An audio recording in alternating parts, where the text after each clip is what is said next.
Hey guys, and welcome back to a new video. So today I'm going to be talking about two things that basically rule my life, and it's just human nature that it affects us all. I'm guilty of it, you're going to be guilty of it, and that is avoiding distractions and battling procrastination. So I'm going to give you 8 tips that will hopefully enable you to avoid distractions and battle procrastination so that you can either have a productive exam season, work day, whatever it is that you're doing, just have a really productive week and crack on with what you need to crack on with. So without further ado, here's tip number 1. So the first tip is something that I'm so guilty of. It's the one thing that probably I procrastinate doing the most, and that is phones. Honestly, the best tip is just to put it away.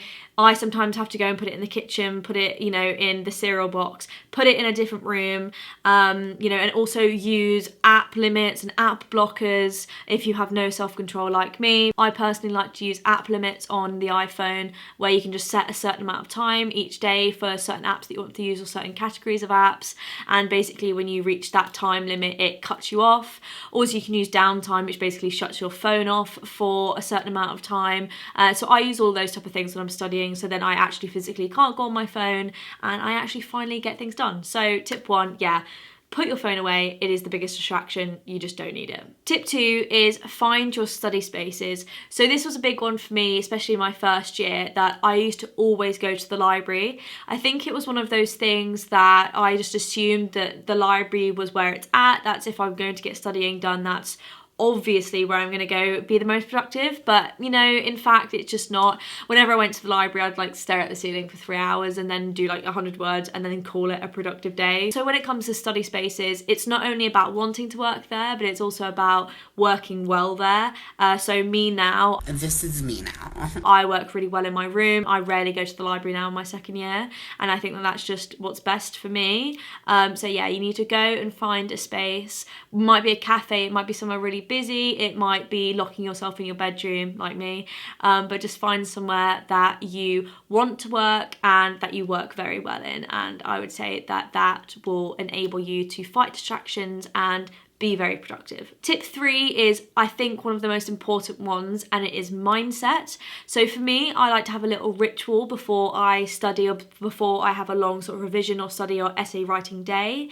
So my ritual sort of involves, I do a bit of meditation, I do some yoga, and then I normally have a coffee, and then that sets me right. So once I've had my coffee, I sit down at my desk and I start. So whatever time that is, once I've done those sort of things, that's when I start. And for me, I do those 3 things because they get me in the best mindset. They get me in a positive attitude. They make me want to sit down and actually work at my desk and want to enjoy what I'm going to do. So whether it's, meditation, having coffee, whatever it is for you, I think it's best to do things that get you in a really great mindset and want to sit down and want to work, because then you're ready to work when you actually do get on with it. If you sit down and study in a good mindset, then half the battle has been won, because I think that's the biggest thing for me. I think if I sit down and I'm not in a good mindset, you end up just staring into space, or going on your phone, or mucking about, or rereading the same paragraph or rewriting the same paragraph 10 times. And if you sit down and you're in a good mindset, then you're just ready to crack on and you're ready just to stay focused, and you get so much more done so much more efficiently.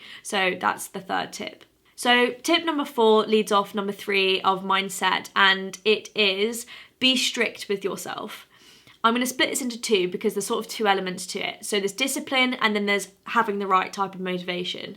So when it comes to discipline, I think the biggest battle of studying is literally just to be very honest with yourself, and to, sit down at a certain time every day, or whenever it is, whenever you need to do work, and think, I have 5 hours to do today, and I'm going to sit down and crack on, and I'm not going to allow myself to get distracted or allow myself to watch Netflix or do things that I want to do until I've gotten it done. And I just think that's the best way, in my opinion, that I find that's the best way to study. I think if you really want to get stuff done, you've got to be really honest with yourself and just think, I've got to do it now. I can't be watching Netflix until 3 p.m. and then, try and study late into the night.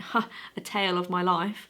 And then the second portion to that is having the right type of motivation. So I'm a great believer that when it comes to studying and being motivated, that you should have intrinsic motivation, not extrinsic motivation. So the difference is, extrinsic motivation is being motivated by other people, or by thinking, I want to get a first because so-and-so gets a first and I want to beat them, or, you know, I want people to think that I'm smart, or I want people to like me and that's the only way that can happen. You know, those type of reasons aren't concrete enough, and when it comes to the hard graft, you're just not going to be motivated enough because they're just not the right reasons.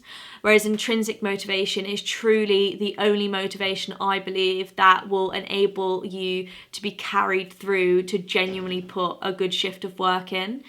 So intrinsic motivation is more like, I want to get a first because I believe that I can do it within myself. I want to get a first because it'll enable me to do what I want to do in the future, you know, and that type of motivation when the going gets tough is what is going to pull you through. So for number 5, it is to-do lists and timetables. So I have always been a very big advocate of to-do lists.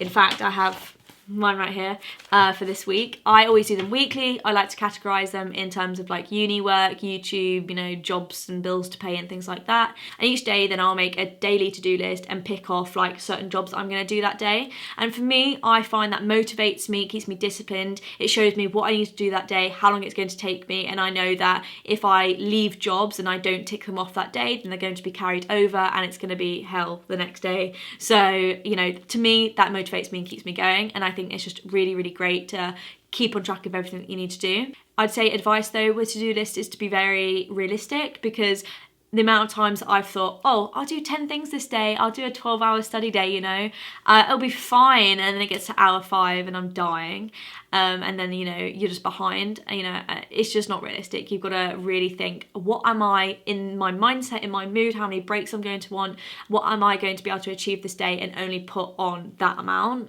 you know, and if you finish it early, then great, crack on for something for tomorrow, make tomorrow easier, but, you know, be realistic. And then timetables, I think timetables goes along with to-do lists. So as I said, I make a daily to-do list, and I think I've got to do 3 things today or whatever: edit a YouTube video, write an essay, reading, and then I will make a timetable. So I'll be like 8 a.m. to 9 a.m. I'm going to do reading, and I pencil it in like hour by hour, so then I know when I'm actually studying, I'm actually writing, that by each hour, like where I should be, and if I'm not there, then I know I'm behind. And for me, obviously I use the Pomodoro Technique anyway, so I set a lot of timers, and for me, seeing that time like whittle down and knowing where I should be and whether I am there or not, that gives me that extra push to like keep going.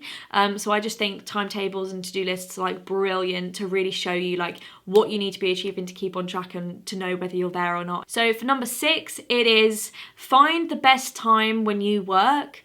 So for me, the best time I work is basically at night. So it's either like evenings or from like 4 in the morning to like 10 in the morning. It's just because nobody's awake. I can crack on, get on with what I need to get on with, and no one's going to bother me or text me or whatever. So I find that helps me fight distraction so much. But whether, you know, you like to work over lunchtime or in the height of the day or whatever it is, I think finding the best time for when you work and when you're feeling your most productive and most focused enables you then to fight distraction and not want to do other tasks and not want to procrastinate so much easier, you know, and enables you to stay so much more focused. So I think finding the best time is one of the best things to do when you want to get loads of work done and want to be very productive. Number 7 is take breaks and have self-care. So this is something I honestly don't do enough, and I know that I should do it more, but there's never any time. But taking breaks, I know it might sound like counterproductive to say avoid distractions by taking breaks, but I just think that in order to stay at a certain level of productivity and a certain level of being focused, you need to take breaks. Because if you're constantly sort of working, you're not going to be doing this, you're going to be doing this.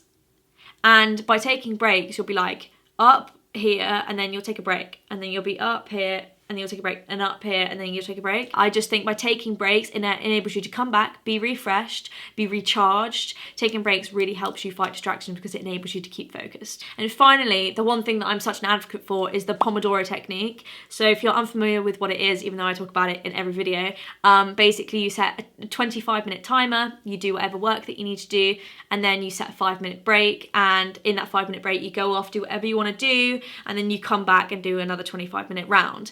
And the concept is within that 25 minutes you're focused and you only think about that task at hand, because you know that you get a 5-minute break coming up for you to do all the fun stuff that you want to do. And I think it really helps you fight procrastination and avoid distractions, because that 5-minute break, you can get distracted, you can procrastinate, you can do whatever you want in that 5-minute break. It's a break, you know, and then for those 25 minutes, you're just very, very focused. You see the timer, you know, next to you ticking down. For me, I find that helps me work brilliantly, but I think it's just because I'm very competitive as a person and I see the timer ticking down and I'm like, ooh, trying to like type out my essays and things. But, you know, each to their own, but I think that it does really help you stay focused and keep on point and on track. So thank you for watching. I hope this video has enabled you to fight distractions, or maybe this video is just one big distraction and you should be doing your work. I hope you enjoyed the video regardless, and I hope that, you know, you have a really productive exam season or whatever you need to do, whether it's job, school, university. Yeah, I'll see you in the next video. I'll see you next week. Bye, guys.